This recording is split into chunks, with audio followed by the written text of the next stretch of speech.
ಎಲ್ಲರಿಗೂ ನಮಸ್ಕಾರ ಸ್ನೇಹಿತರೆ. ಈ ವರ್ಷದ ಮೊದಲ ಹಬ್ಬ ಜನವರಿ 15 ಮಕರ ಸಂಕ್ರಾಂತಿ ಹಬ್ಬ ಬಂದಿದೆ. ಇಂದಿನ ವಿಡಿಯೋ ತುಂಬಾ ಮುಖ್ಯವಾದ ವಿಷಯದ ಬಗ್ಗೆ. ಈ ಸಲ ಬರುತ್ತಿರುವ ಮಕರ ಸಂಕ್ರಾಂತಿ ಹಬ್ಬ ಸ್ವಲ್ಪ ವಿಶೇಷವಾಗಿದೆ, ಜೊತೆಗೆ ಕೆಲ ದೋಷಗಳನ್ನ ಹೊತ್ತುಕೊಂಡು ಬರುತ್ತಿದೆ ಅಂತ ಪಂಡಿತರು ಹೇಳ್ತಾ ಇದ್ದಾರೆ. ವಿಶೇಷವಾಗಿ ಗಂಡು ಮಕ್ಕಳಿರುವ ಮನೆಗಳಿಗೆ ಈ ಸಂಕ್ರಾಂತಿ ಕೆಲವು ಎಚ್ಚರಿಕೆಗಳನ್ನು ಕೊಡ್ತಾ ಇದೆ. ಅದಕ್ಕೆ ಈ ವಿಡಿಯೋ ಪೂರ್ತಿಯಾಗಿ ನೋಡಿದರೆ ಮಾತ್ರ ನಿಮಗೆ ಏಕೆ ಅಂತ ಸಂಪೂರ್ಣವಾಗಿ ಅರ್ಥವಾಗುತ್ತದೆ. ಆದರೆ ಅದಕ್ಕೂ ಮುಂಚೆ ನೀವಿನ್ನು ನಮ್ಮ ಚಾನಲ್ನ ಸಬ್ಸ್ಕ್ರೈಬ್ ಮಾಡಿಲ್ಲ ಅಂದರೆ ಖಂಡಿತವಾಗಿಯೂ ಈಗಲೇ ಸಬ್ಸ್ಕ್ರೈಬ್ ಮಾಡಿ. ವಿಡಿಯೋ ಉಪಯೋಗವಾಗಿದೆ ಅನಿಸಿದರೆ ಒಂದು ಲೈಕ್ ಕೊಡೋದನ್ನು ಮರೆತು ಬಿಡಬೇಡಿ. ಎಲ್ಲರೂ ಭಕ್ತಿಯಿಂದ ಓಂ ನಮಃ ಶಿವಾಯ ಅಂತ ಕಮೆಂಟ್ ಮಾಡಿ. ಸ್ನೇಹಿತರೆ, ಹಿಂದೂ ಸಂಪ್ರದಾಯದಲ್ಲಿ ಸಂಕ್ರಾಂತಿ ಅನ್ನೋದು ತುಂಬ ದೊಡ್ಡ ಹಬ್ಬ. ಎಲ್ಲ ಹಬ್ಬಗಳಿಗಿಂತಲೂ ವಿಶೇಷ ಅಂತ ಹೇಳ್ಬೋದು. ಕೆಲವು ರಾಜ್ಯಗಳಲ್ಲಿ ಈ ಹಬ್ಬವನ್ನು 4 ದಿನ, ಕೆಲವು ಕಡೆ 3 ದಿನ, ಕೆಲವು ಕಡೆ 2 ದಿನ, ಮತ್ತೆ ಕೆಲವರು 1 ದಿನ ಮಾತ್ರ ಆಚರಿಸುತ್ತಾರೆ. ಯಾವ ರೀತಿಯಾಗಿದ್ರೂ ಸಂಕ್ರಾಂತಿ ಅಂದರೆ ಮನೆ ತುಂಬ ಸಂಭ್ರಮ, ಶುಭಾರಂಭ, ಹೊಸತನ. ಸಾಮಾನ್ಯವಾಗಿ ಮಕರ ಸಂಕ್ರಾಂತಿಯ ದಿನ ಎಲ್ಲರೂ ಹೊಸ ಬಟ್ಟೆಯನ್ನು ತಗೊಳ್ತಾರೆ, ಹಬ್ಬದ ಊಟ ತಯಾರಿಸುತ್ತಾರೆ, ನಮ್ಮ ಮೃತ ಪೂರ್ವಿಕರಿಗೆ ಎಡೆ ಇಟ್ಟು ಪೂಜೆ ಮಾಡುತ್ತಾರೆ, ತಮ್ಮ ಕೈಲಾದಷ್ಟು ಶ್ರದ್ಧೆಯಿಂದ ಈ ಹಬ್ಬವನ್ನು ಆಚರಿಸುತ್ತಾರೆ. ಆದರೆ ಈ ಸಲದ ಸಂಕ್ರಾಂತಿ ಗಂಡು ಮಕ್ಕಳಿರುವವರಿಗೆ ಸ್ವಲ್ಪ ದೋಷಕಾರಕವಾಗಿದೆ ಅಂತ ಹೇಳಲಾಗ್ತಿದೆ. ಅದಕ್ಕೆ ನಮ್ಮ ಪಂಡಿತರು ಗಂಡು ಮಕ್ಕಳಿರುವವರು ತಪ್ಪದೆ ಒಂದು ವಿಶೇಷ ಪರಿಹಾರ ಮಾಡಬೇಕು ಅಂತ ಹೇಳಿದ್ದಾರೆ. ಮಾಡದೆ ಹೋದರೆ ಆ ದೋಷಗಳು ಅಂಟಿಕೊಳ್ಳುವ ಸಾಧ್ಯತೆ ಇರುತ್ತದೆ. ಮೊದಲು ಸಂಕ್ರಾಂತಿ ಮತ್ತು ಭೋಗಿ ದಿನದ ಸಾಮಾನ್ಯ ನಿಯಮಗಳು ಏನು ಅನ್ನೋದನ್ನು ನೋಡೋಣ. ಮಕರ ಸಂಕ್ರಾಂತಿ ದಿನವೂ ಭೋಗಿ ಹಬ್ಬದ ದಿನವೂ ಯಾವ ಕಾರಣಕ್ಕೂ ತಲೆ ಸ್ನಾನ ಮಾಡದೇ ಇರಬಾರದು. ಮನೆಯಲ್ಲಿ ಎಲ್ಲರೂ ತಲೆ ಸ್ನಾನ ಮಾಡಬೇಕು. ಇದು ತುಂಬ ಮುಖ್ಯವಾದ ನಿಯಮ. ಮತ್ತೊಂದು ಮುಖ್ಯವಾದ ವಿಚಾರ ಅಂದರೆ ಸಂಕ್ರಾಂತಿ ದಿನ ಉದ್ದಿನ ಬೇಳೆ, ಉದ್ದಿನ ಕಾಳು ಅಥವಾ ಉದ್ದಿನ ಬೇಳೆಯಿಂದ ತಯಾರಿಸಿದ ಪದಾರ್ಥಗಳನ್ನು ತಪ್ಪದೇ ತಿನ್ನಬೇಕು. ಹಿರಿಯರಿಗೆ ಎಡೆ ಇಡುವಾಗಲೂ ಉದ್ದಿನ ವಡೆ ಇಡಲೇಬೇಕು. ಯಾಕೆಂದರೆ ಈ ದಿನ ದೇವರ ಆಶೀರ್ವಾದಕ್ಕಿಂತಲೂ ಹೆಚ್ಚು ಪೂರ್ವಿಕರ ಆಶೀರ್ವಾದ ನಮ್ಮ ಕುಟುಂಬದ ಮೇಲೆ ಬೀಳುತ್ತದೆ. ಅವರ ಆಶೀರ್ವಾದದಿಂದ ಕುಟುಂಬಕ್ಕೆ ಶ್ರೇಯಸ್ಸು, ಏಳಿಗೆ ಬರುತ್ತದೆ. ಜೀವನ ಚಿನ್ನದಂತೆ ಬದಲಾಗುತ್ತದೆ ಅಂತ ನಂಬಿಕೆ ಇದೆ. ಇನ್ನೊಂದು ಬಹಳ ಮುಖ್ಯವಾದ ಕೆಲಸ ಅಂದರೆ ಸಂಕ್ರಾಂತಿ ಅಥವಾ ಭೋಗಿ ದಿನ ಒಬ್ಬರು ಅಥವಾ ಇಬ್ಬರು ಬ್ರಾಹ್ಮಣರಿಗೆ ಸ್ವಯಂ ಪಾಕ ದಾನ ಕೊಡಬೇಕು. ಸ್ವಯಂ ಪಾಕ ಅಂದರೆ ಆ ದಿನ ಅವರು ಅಡುಗೆ ಮಾಡಿ ತಿನ್ನಲು ಬೇಕಾದ ಎಲ್ಲ ಪದಾರ್ಥಗಳು, ಅಕ್ಕಿ, ಬೇಳೆ, ಉಪ್ಪು, ಹುಣಸೆ ಹಣ್ಣು, ಮೆಣಸಿನಕಾಯಿ, ತರಕಾರಿಗಳಲ್ಲಿ ಸೋರೆಕಾಯಿ ಮತ್ತು ಕುಂಬಳಕಾಯಿಯನ್ನು ತಪ್ಪದೇ ಇರಬೇಕು. ಜೊತೆಗೆ ದಂಟಿನ ಸೊಪ್ಪು ಮತ್ತು ಸ್ವಲ್ಪ ಕಪ್ಪು ಎಳ್ಳು ಕೂಡ ಸೇರಿಸಿಕೊಡಿ. ಈ ಸ್ವಯಂ ಪಾಕ ಕೊಡುವಾಗ ನಿಮ್ಮ ಕೈಲಾದಷ್ಟು ಹಣ, 11 ರೂಪಾಯಿ, 101 ರೂಪಾಯಿ, 501 ರೂಪಾಯಿ, 1001 ರೂಪಾಯಿ ಅಥವಾ ನಿಮ್ಮ ಶಕ್ತಿಗೆ ತಕ್ಕಷ್ಟು ಕೊಟ್ಟು ಅವರ ಆಶೀರ್ವಾದ ಪಡೆಯಬೇಕು ಅಂತ ನಮ್ಮ ಶಾಸ್ತ್ರಗಳು ಹೇಳುತ್ತಿವೆ. ಇನ್ನೊಂದು ಬಹಳ ವಿಶೇಷ ನಿಯಮ ಅಂದರೆ ನೀವು ಸಂಕ್ರಾಂತಿ ಎಷ್ಟು ದಿನ ಆಚರಿಸುತ್ತೀರೋ ಆ ಎಲ್ಲ ದಿನವೂ ಸೂರ್ಯೋದಯಕ್ಕೂ ಮುಂಚೆ ಎದ್ದು ಸ್ನಾನ ಮಾಡಬೇಕು. ಸ್ನಾನಕ್ಕೆ ಸೋಪ್ ಬದಲು ಕಪ್ಪು ಎಳ್ಳಿನ ಪುಡಿ ದೇಹಕ್ಕೆ ಹಚ್ಚಿಕೊಂಡು ಸ್ನಾನ ಮಾಡಿದರೆ ತುಂಬ ಒಳ್ಳೆಯದು. ಇದು ಸಾಧ್ಯವಾಗದೇ ಇದ್ದವರು ಎಳ್ಳನ್ನೇ ಹಚ್ಚಿಕೊಂಡು ಅರ್ಧ ಗಂಟೆ ಬಿಟ್ಟು ಸ್ನಾನ ಮಾಡಬಹುದು. ಇದನ್ನೆಲ್ಲ ಸೂರ್ಯೋದಯಕ್ಕೂ ಮುಂಚೆ ಮುಗಿಸಬೇಕು. ಸಂಕ್ರಾಂತಿ ದಿನ ಮನೆ ಮುಂದೆ ರಂಗೋಲಿ ಹಾಕಿ, ಸಾಧ್ಯವಾದರೆ ರಂಗೋಲಿಯ ಮೇಲೆ ಸಗಣಿ ಉಂಡೆ ಇಟ್ಟು ಅದನ್ನು ಅರಿಶಿನ, ಕುಂಕುಮ, ಹೂವಿನಿಂದ ಅಲಂಕರಿಸಬೇಕು. ಮನೆ ಮುಂದೆ ಮಾವಿನ ಎಲೆ ತೋರಣ, ಬಾಗಿಲಿಗೆ ಚೆಂಡು ಹೂವಿನ ಮಾಲೆ ಹಾಕಬೇಕು. ಮನೆಯೊಳಗೆ ಕಲ್ಲುಪ್ಪು ಬೆರೆಸಿದ ನೀರಿನಿಂದ ಶುಚಿಗೊಳಿಸಬೇಕು. ಸ್ನೇಹಿತರೆ, ಸಂಕ್ರಾಂತಿ ಅಂದ್ರೇ ದೊಡ್ಡ ಹಬ್ಬ. ಅದಕ್ಕೆ ಒಂದು ವಾರ ಮುಂಚೆ ಮನೆ ಕ್ಲೀನ್ ಮಾಡೋಕೆ ಶುರು ಮಾಡ್ತೀವಿ. ಯಾಕೆ ಅಂದರೆ ಆ ರೀತಿ ಮಾಡಿದರೆ ಮನೆಯಲ್ಲಿರುವ ಜ್ಯೇಷ್ಠಾದೇವಿ ನಕಾರಾತ್ಮಕ ಶಕ್ತಿಗಳು ಎಲ್ಲವೂ ಹೊರಟು ಹೋಗುತ್ತವೆ ಅನ್ನುವ ನಂಬಿಕೆ ಇದೆ. ಹಬ್ಬದ ದಿನಗಳಲ್ಲಿ ನೀರಿನಲ್ಲಿ ಸ್ವಲ್ಪ ಕಲ್ಲುಪ್ಪು ಹಾಕಿಕೊಂಡು ಸ್ನಾನ ಮಾಡಿದರೆ ಶನಿ ದೋಷಗಳು ಕೂಡ ಕಡಿಮೆಯಾಗುತ್ತವೆ. ಈ ದಿನ ದೇವರನ್ನ ಹೂವಿನಿಂದ ಅಲಂಕರಿಸಿ ಎಳ್ಳೆಣ್ಣೆಯಿಂದ ದೀಪ ಹಚ್ಚಿ ಪೂಜಿಸಬೇಕು. ಬಹಳ ಜನರಿಗೆ ಇರುವ ಕಾಮನ್ ಡೌಟ್ ಏನೆಂದರೆ ಸಂಕ್ರಾಂತಿ ದಿನ ಯಾವ ದೇವರನ್ನ ಪೂಜಿಸಬೇಕು. ಸಂಕ್ರಾಂತಿ ಹಬ್ಬದ ದಿನ ಶಿವನ ಪೂಜೆ ತುಂಬ ಮುಖ್ಯ. ಬೆಳಗಿನ ಜಾವವೇ ಕಪ್ಪು ಎಳ್ಳು ಬೆರೆಸಿದ ನೀರಿನಿಂದ ಶಿವನಿಗೆ ಅಭಿಷೇಕವನ್ನ ಮಾಡ್ತಾರೆ. ನೀವು ಅದನ್ನು ನೋಡಿದರೂ ಕೂಡ ಶನಿದೋಷಗಳು ನಿವಾರಣೆಯಾಗುತ್ತದೆ. ಮನೆಯಲ್ಲಿ ಶಿವಲಿಂಗ ಇದ್ದರೆ ಅಭಿಷೇಕ ಮಾಡಿ ನಂತರ ನಾರಾಯಣನ ಪೂಜೆ ಮಾಡಬೇಕು. ಅದಾದ ನಂತರ ಸಾಧ್ಯವಾದರೆ ನವಗ್ರಹ ದೇವಸ್ಥಾನಕ್ಕೆ ಹೋಗಿ ಅಲ್ಲಿ ಶನಿದೇವರಿಗೆ ಎಳ್ಳೆಣ್ಣೆಯಿಂದ ಅಭಿಷೇಕ ಮಾಡಿ ಕಪ್ಪು ಎಳ್ಳು ಮತ್ತು ಬೆಲ್ಲ ಬೆರೆಸಿ ತಯಾರಿಸಿದ 8 ಲಡ್ಡುಗಳನ್ನು ನೈವೇದ್ಯವಾಗಿಟ್ಟು ಎಳ್ಳೆಣ್ಣೆಯಿಂದ ದೀಪ ಹಚ್ಚಿ ಬರಬೇಕು. ಇದರಿಂದ 7 ನಾಟ್ ಶನಿ ಗ್ರಹವು ವಕ್ರದೃಷ್ಟಿ ಸೇರಿದಂತೆ ಎಲ್ಲ ಶನಿ ದೋಷಗಳು ದೂರವಾಗುತ್ತವೆ. ಈ ದಿನ ಬ್ರಾಹ್ಮಣರಿಗೆ ಮೊಸರು ದಾನ ಕೊಟ್ಟರೆ ತುಂಬ ಒಳ್ಳೆಯದು. ಇದರಿಂದ ಸಂತಾನ ಇಲ್ಲದವರಿಗೆ ಸಂತಾನ ಯೋಗ, ಹಾಗೆ ಮನೆಯಲ್ಲಿ ಹೆಣ್ಣು ಮಕ್ಕಳು ಮಾತ್ರ ಇದ್ದು ಗಂಡು ಮಕ್ಕಳ ಆಸೆ ಇದ್ದವರಿಗೆ ಪುತ್ರ ಸಂತಾನ ಯೋಗ ಬರುತ್ತದೆ ಎನ್ನುವ ನಂಬಿಕೆ ಇದೆ. ದಾನ ಮಾಡುವ ಮುಂಚೆ ಮನಸ್ಸಿನಲ್ಲಿ ನಿಮ್ಮ ಸಂಕಲ್ಪ ಹೇಳಿಕೊಳ್ಳಿ. ಒಂದು ವೇಳೆ ಹೊರಗಡೆ ಇದ್ದು ಇದನ್ನೆಲ್ಲ ಮಾಡಲು ಆಗದೇ ಇದ್ದರೆ ಕನಿಷ್ಠ ಶಿವ ಅಥವಾ ನಾರಾಯಣನ ದೇವಸ್ಥಾನಕ್ಕೆ ಹೋಗಿ ಬಂದರೂ ನಿಮ್ಮ ಕರ್ಮ ದೋಷಗಳು ಕಡಿಮೆಯಾಗುತ್ತವೆ. ಸಾಧ್ಯವಾದರೆ ಶಿವನಿಗೆ ಅಭಿಷೇಕ ಮಾಡಿಸಿ. ಈಗ ಮುಖ್ಯ ವಿಷಯಕ್ಕೆ ಬರೋಣ.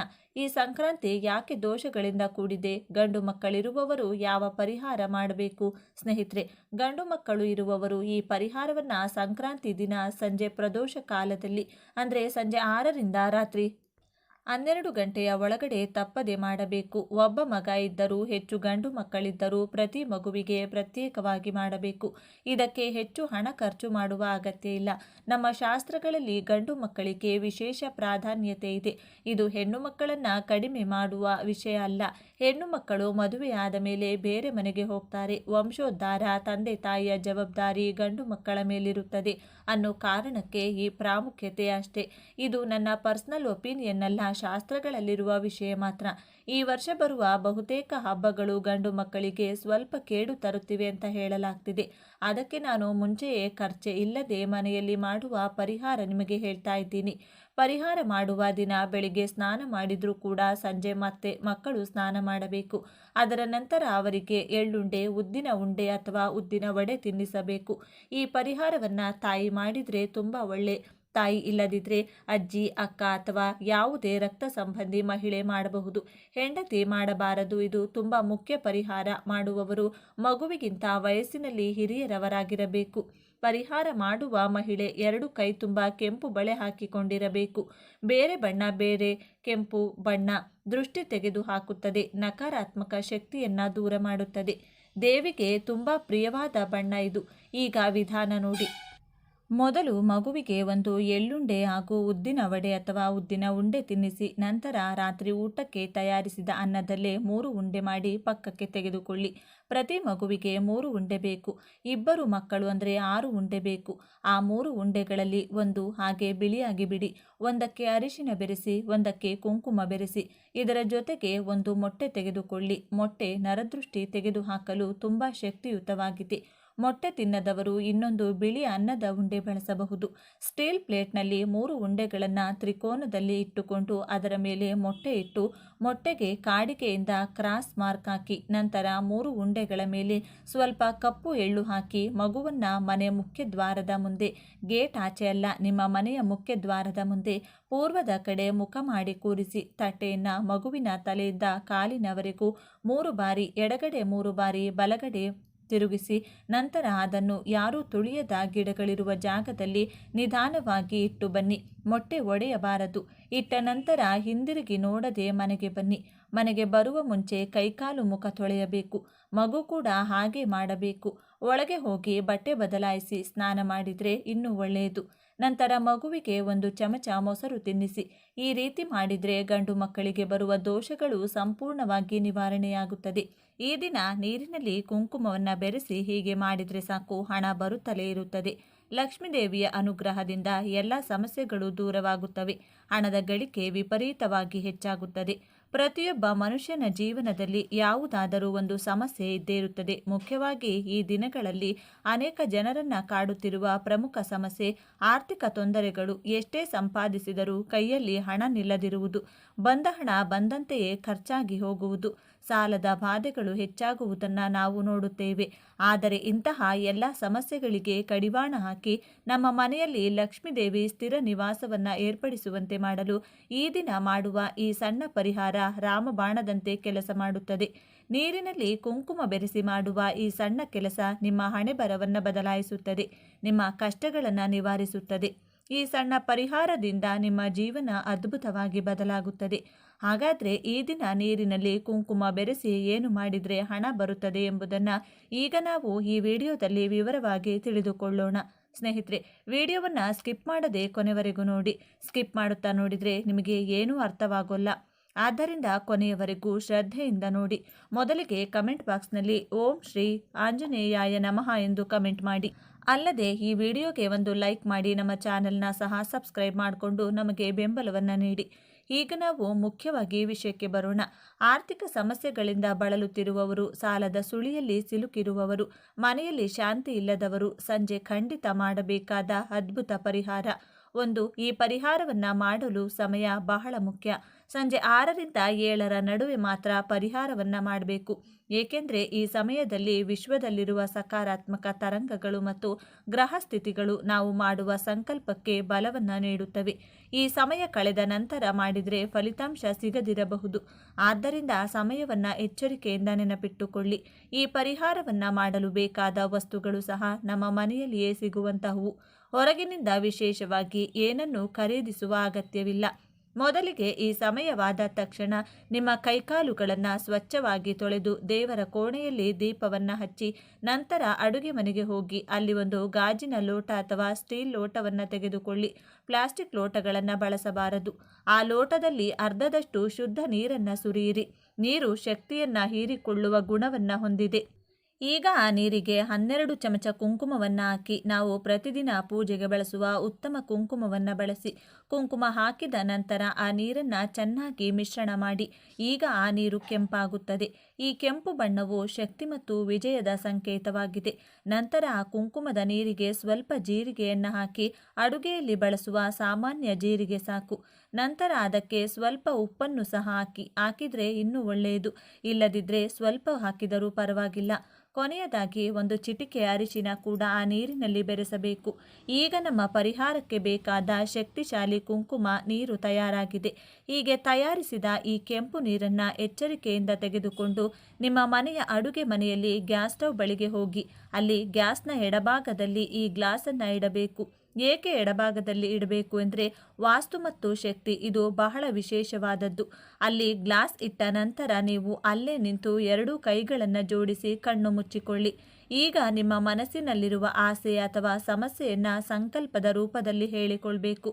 ನನ್ನಲ್ಲಿರುವ ಆರ್ಥಿಕ ಕಷ್ಟಗಳು ದೂರವಾಗಬೇಕು, ಸಾಲದ ಬಾಧೆಗಳು ತೀರಬೇಕು, ಮನೆಯಲ್ಲಿ ಹಣ ನಿಲ್ಲಬೇಕು, ನನ್ನ ಕುಟುಂಬ ಸುಖ ಸಂತೋಷಗಳಿಂದ ಇರಬೇಕು ಎಂದು ಗಟ್ಟಿಯಾಗಿ ನಂಬಿಕೆಯಿಂದ ಕೇಳಿಕೊಳ್ಬೇಕು.